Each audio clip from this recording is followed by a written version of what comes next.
Hey, I'd like to welcome you to another episode of Mission Matters.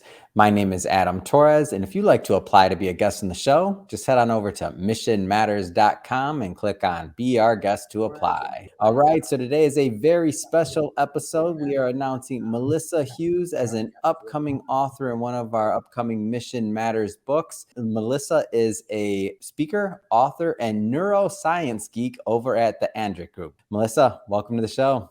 Hi, thank you for having me.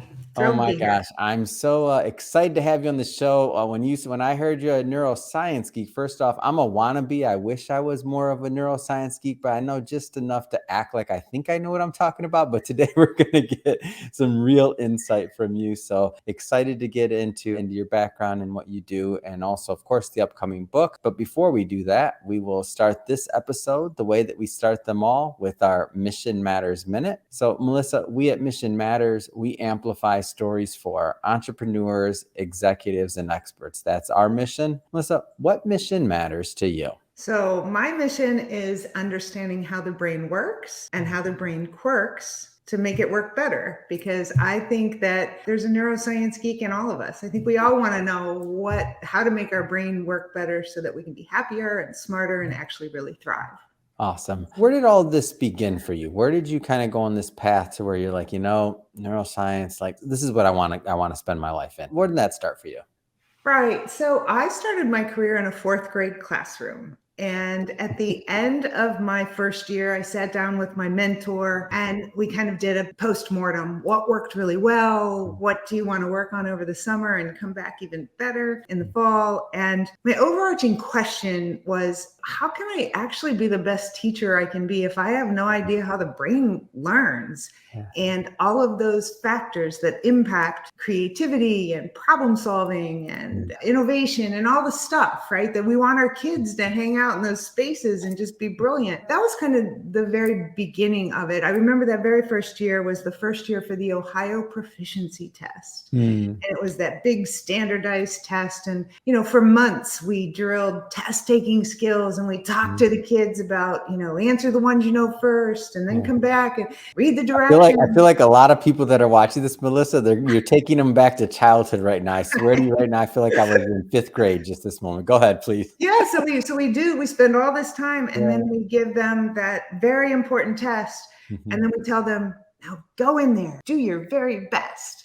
We've completely stressed them out. Like we've droned on and on and on about how like this is going to make or break their lives. They're not going to go to Harvard if they don't pass this fourth grade test, right? And what I have learned since then is the brain it's just impossible for the brain to operate at its best when we're stressed or scared or are experiencing anxiety. And so that was kind of the very beginning of the journey. And as I moved along and learned more and more and had more and more conversations, what I learned was understanding what's happening in the brain is actually more important once we leave the classroom. Because as we all know now, that fourth grade test means absolutely nothing to what we do in our everyday lives. Yeah. But we use our brains every day in our everyday lives. So that's kind of where it all started. It's interesting too that we think about some of these early moments in early times. And so I told you I had a little story to share on this one, and it's a true story. So growing up, my parents, and my mom's fine with me sharing this, but she said, we always had this thing in our household where my mom's like, oh, I hate math. I'm terrible with numbers. Which she was a social worker for many, many years before she retired. And she was more of a talker, so to speak, and more in tune with that side of what she liked to do. But she always said, from a pretty young age, I remember her saying like, oh, I'm just not good at math. I'm not good at math. And she kind of like, inadvertently, like I took that into like my mind, like, oh, well, it's in our genes. We're just not good at math. Yeah. And I really just kind of internalized this through the years. And a little bit later in my life, when I start getting into a little bit around the college, things like that, like neuroplasticity and things like this. And I learned about this concept and I start thinking about it. I'm like, wait a minute, I can learn math. This is crazy. Like this is all just made up stuff that I just didn't know how my brain worked. I didn't know that I had the ability to learn and just do some other things. And it's funny because then I ended up pursuing a career in finance and all I did was deal with math most of my day. So like just by not understanding how the brain worked, I literally remember I learned how to use a financial calculator in like a weekend. It took me like 20 hours and all of a sudden I was really proficient. I'm like, wait a minute, I'm actually pretty good at math. Thanks, Mom. And again, she lets me share that story, but I feel like so many of us could benefit from, and it doesn't have to be math. It could be a lot of other things like these hang-ups and these things that we have going on just because we don't really understand how our brain operates. It's so true. And, we in the education space, we've known a long time about growth mindset and kids who say, I'm not creative, or I'm not mathematically inclined, or I'm not good at science, or whatever. What we have learned since then. So Carol Dweck is the big mindset guru, and she started in education. But what we've learned since then is that organizations have a mindset too. And, your organization can have a genius mindset. Think Enron. You have to be the smartest guy in the room. And so when you have a genius mindset like that, what happens is some of the best ideas never get shared because what if it's not a good idea? What if I'm not the smartest guy in the room? So I'm just going to keep my mouth shut and fly under the radar. And so collaboration goes down, cooperation goes down. People are not sharing ideas. Where in a growth mindset organization where it's all about, hey, what can I teach? What can I learn? Well, now people are not afraid of making mistakes because in that organization, we learn from mistakes, although no one likes to shine a light on the mistakes they make. But yeah, so it's interesting. And I think we all have that thing where we go, oh, I am not at all X, whatever that is, creative, mathematic, whatever, right? Oh, it's great. I want to jump around a little bit here. We're definitely going to get into the Andrick Group and what you're doing there, but I want to spend a little bit of time on the book, and I'll preface this before I ask the question. So for the audience, do not worry. We will be bringing Melissa back on the line when the book is actually live, and we'll do a deep dive into her writing. But today we just want to get a little bit of a feel for what's going to be in the upcoming book. So tell us a little bit more about what you plan to contribute, Melissa. So one of the things that I've really learned in my conversations with people about neuroscience, and when you tell people what you do, they kind of go, "Oh, that's exciting." But then when you really get into the meat of it, and they're like, "Oh yeah, I kind of want to know how to do that," because 20 years ago was all about hiring the best and the brightest, and now not so much. We all have the same access to information, right? Technology has put us all kind of at an even playing field. So really what separates the best of us from the rest of us are, what is it about this team that really makes them thrive together? And it isn't that is a team of all-stars. It is a team that is able to operate like all-stars, like an all-star team. So part of understanding how to get your team to operate at optimum efficiency and to really do great things is to understand key drivers to human motivation. Like what motivates us? And again, all things being equal, we all need to be able to pay our bills. We all need to be able to work in a safe space. But beyond that, what is it that drives people to go, man, I love my job. I can't wait to get in there and do that thing, right? Because we know those people that are just in love with their jobs. They're the brand evangelist. And so what is it that creates those conditions internally? So some of what I talk about in the book is those key drivers to human motivation. And spoiler alert, it's not about salary, and it's not about a foosball table in the break room and, Frisbee Fridays. It's none of those things, but it's really about, what we've learned from social scientists and neuroscientists and psychologists over the last 20, 30 years about, when we feel like what we do really matters, we want to do it more. And we've just been through the pandemic, right? So one of the big questions in the pandemic, especially I do a lot of work in hospitality. And one of the questions in hospitality was, gosh, these guys are really hurting. Hospitality got hit hard by the pandemic. How can I help my people? What can I do? And my answer was always, well, science says, let them contribute more. And it seems counterintuitive, but if you want people to feel bring their stress level down, the best way to do that is to enable them to make greater contributions to the organization. So things like that. It's that human just drivers to, what drives us to excel, what drives us to be a cohesive team, what drives us to want to contribute more. So it's fun stuff. I have about 50 questions I want to ask on what you just said, but we're going to stop on that topic right now. And I will get all those questions in when the book is live and we'll do a deep dive there. But speaking of books, let's get into some of the books that you already have live. I'll have to tell you, I ordered my gratitude journal and I've been working through it and it's amazing. And I love the cover. So Happy Hour with Einstein. I'm like, okay, I like Happy Hour like Einstein. I was in. So when I got the book and I saw the graphics graphics on the inside. I have the gratitude journal version, by the way. I saw the graphics, I saw the inside, and the way it walks you through. Let's just start at the beginning. How did you come up with this idea and this brand? Because I think it's amazing. So, have you ever sat down on an airplane next to someone and you start that like small talk? So, coming or going? What do you do? You know, I was the girl who would still be talking when we touched down in Dallas, right? So like I am just super passionate about being able to share what I've learned. And I find learning about the brain just absolutely fascinating. And the more conversations I had, the more I realized that I'm not unique in that. Like people really are pretty interested in that amazing 3-pound squishy gray thing between our ears, right? So had a conversation with someone and said, you know, you should really write a book. Like that's really good stuff, because what I learned is I actually am a geek and I actually do like the research and the multiple regression studies. And I like to look at all the data and all of that. Most people do not, but we all like to know the so what part. And so what I learned very early on is if I can share the so what part, like they'll be bored to death at the how we got there, but they actually do want to know the bottom line. So Happy Hour with Einstein was kind of that bottom line. And it was meant to be, you know, just for the people who don't care about the science, but do care about the why, you know, what at the end of the day. And after I wrote that book and I put the gratitude journal in the book, and I got a lot of feedback that was like, hey, I loved it, but then like you teased me. Like I got to the end of the chapter and I was like, wait, what? There's no more? Like what about X, Y, and Z? So they said, you need to write another one. So my second book was Happier Hour with Einstein, another round, obviously. Of course. And what I did was I took the gratitude journal out and made that a separate piece. And the gratitude journal is just so fun understanding, you know, it incorporates color and abstract art. I wasn't expecting that piece when I got it. Like that was one of the things I was like, oh, it's beautifully designed as well. Like not all, you know, journals are, but I was thinking about it like, of course you would do that, because the idea is you're trying to spark that creativity or that feeling out of the participant, right? Yeah, absolutely. And the way the journal is set up, it's kind of bookends your day with gratitude. Like if you start the day with, if I envision the perfect day today, this is what it looks like. So there's a thing in the brain called the reticular activating system, and I call it the brain's bouncer. And if you tell the brain what's important to you, then the brain will let that information in. The brain actually processes about 11 million bits of information per second, but we are only consciously aware of about 40.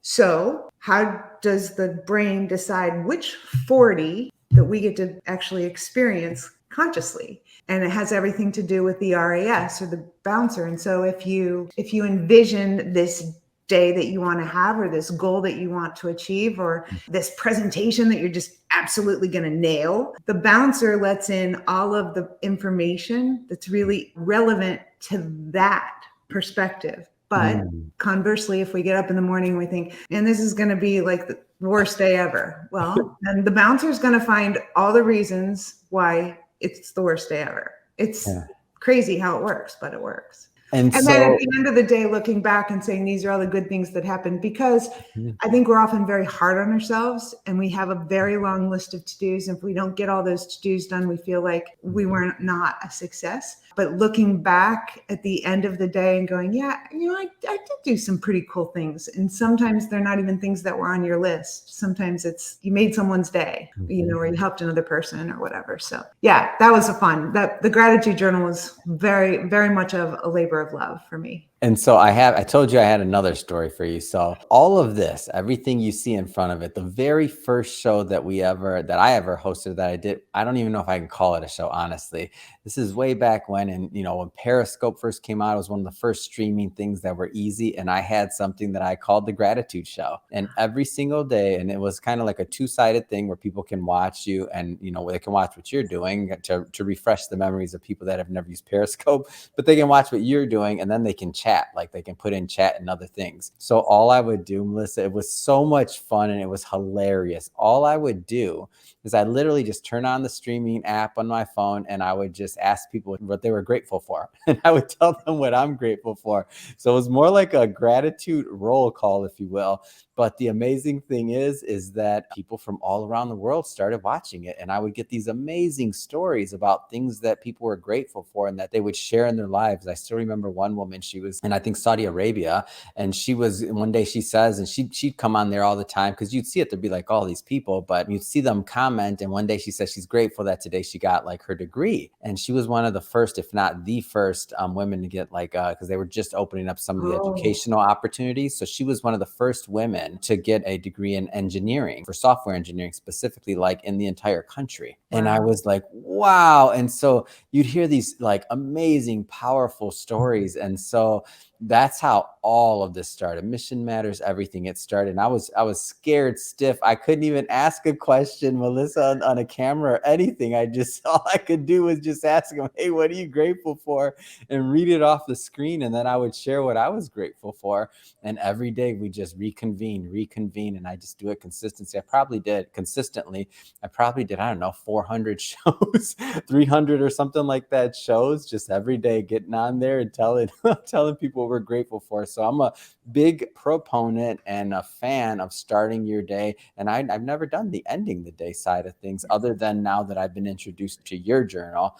And I didn't know, I knew a little bit, but I didn't know how the bouncer worked exactly. Remember, I'm a novice here. So now I guess for some people that are watching that maybe thought that, we often hear on one side of the, coin, is I think what we get a lot on is that maybe not the science side of it. And it's like, well, attract energy and some other things. And maybe people think it's kind of like, whether you believe it or not, whether the science is behind it about starting your day with gratitude. But you're telling us the very specific reason why, because we need to program the bouncer, right? Absolutely. And here's one more thing. As you were, bringing gratitude to all those people in those 400 and some shows, we now have studies that show expressing gratitude to another person, they're going to feel good. But actually, you get a bigger boost neurologically than the receiver does, the giver does. So I know, crazy, right? But they did these studies, and so bringing the gratitude show back. Fine. They measured baseline happiness of all these people, and then they had them write down a note of gratitude to someone that was really important to them or someone that they were really grateful for. And then there were like kind of three groups. That one group, that was the end of it. The next group, they actually picked up the phone and called that person and told them, read the note or whatever. And then the next group was a face-to-face. Hey, I want to tell you how grateful I am for you because you XYZ. And the people that expressed gratitude to another person, the biggest gains came from the people who were the least happy. Wow. So what that means is, on your worst day, the best thing you can do is go say thank you to someone else. You will benefit more from that. Like now you're going to make somebody else's day. Your happiness is going to increase just because you have expressed gratitude to someone else. So good.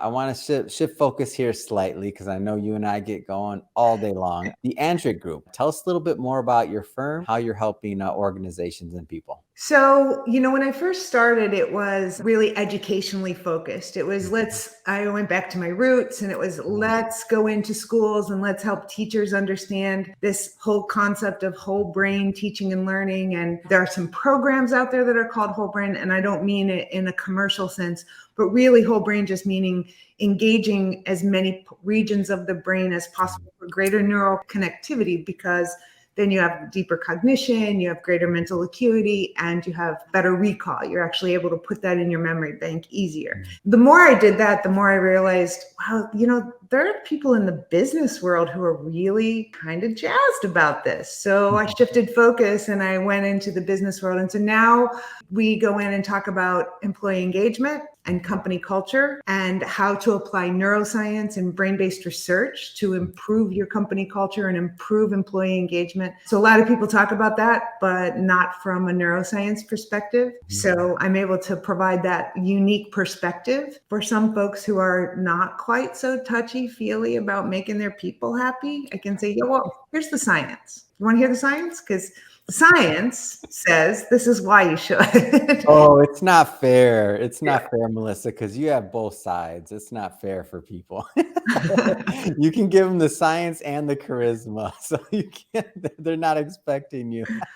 So it's been fun. I mean, honestly, we do consulting. I do a lot of keynotes. It's just amazing because I believe everybody really is pretty interested in how the brain works and how to make it work better so that you're happier, so that you're more productive, so that you're, fill in the blank, whatever your goal is. The brain just works better when you're in a positive state than in negative or neutral. Period. The brain just works better. So how do you apply that then to your workplace or your relationships or, whatever it is? So, and even in challenges, I mean, there's science to what is the right challenge, because when someone is really optimistic and feels like they are in a psychologically safe environment and they belong to a tribe, well, then obstacles become challenges. It's like, oh yeah, bring that on. Like I can do that, right?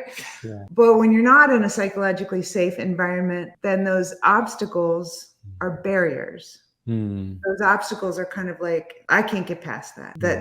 That's an organizational thing that is not going to enable me to be successful. So when you can actually apply this kind of science to, how do you create the kind of challenges that are going to energize your people instead of frustrate, right? Too easy, it's boring. I'm going to give up because I lost interest. Too hard, it's frustrating. I'm going to give up because why? See, finding that sweet spot of good challenges, because the brain actually loves challenge. And it's interesting that you mentioned this because a lot of, we hear in the news all the time, right? Retention, or people don't stay with organizations, or people don't like all these different things. And so it's interesting to me because it seems as though like all these little things can help with some really like serious, I shouldn't say little things, but all of these components and these education pieces can help with, serious things like retention and otherwise, because if you're able to understand like how the brain works, and then that helps you kind of connect that with how to create the right workplace environment, which you just gave us a great example of. Yeah, if you do look at any of the research around the Great Resignation. So there was a 2022, just this year, a Gallup poll that talked about the Great Resignation and why are these people quitting? And a lot of, because I don't feel like my work is respected. Well, that's really simple. That's a really simple thing to fix. If you think about the team that you have, and according to the statistics out there, only a third of our workforce is actively engaged. So to put that in different terms, that's like being a baseball coach and only playing the game with the pitcher, the catcher, and the center fielder and still expecting to win, right? It'd be ridiculous. Yeah. It's ridiculous, right? And so you think, well, how can I engage these folks? Well, if many people are quitting or many people are disengaged because they don't feel like what they do matters, maybe you could tell them why their role is important. Like maybe they're just doing that little tiny widget, but without that little tiny widget, the whole thing doesn't work. So, how do you communicate that role is really important, that every role in the organization is important, because we need everyone on the team to be a thriving team. So, things like that, like when you really like kind of get down to it, it's like, really pretty simple. So I know one of your big focuses that you mentioned and that we've spoken about previously is hospitality, like everything from the science of the menu, like to other things, and guest experience and all those things that make, the difference between a great hospitality experience and something that's okay, and maybe you don't frequent that restaurant or that hotel or that place. Tell us a little bit more about the focus and kind of why you chose this niche. So I love to work in hospitality. First of all, hospitality folks are just wicked fun. They are just fun people, and life is about, I love working with fun people. So I've been really, really fortunate to be able to work with some great people in the hospitality industry. I think, one of the things that I've learned, and we know that is 90% presentation, right? Yeah. So we know that. But what you might not know is how much the brain actually creates the experience of the meal long before the food hits your tongue. It happens from the moment you walk in the door. Is it too dark? Is it too light? Is the music too loud? Is the hostess frowning or smiling? And so there are so many things that actually create that experience or the expectation of the experience before you ever get that food. And anyone in hospitality will tell you it's about expectations. So, if you expect to get, on a scale of 1 to 10, if you expect to get a 5 burger and you get a 5 burger, then you're okay. Yeah.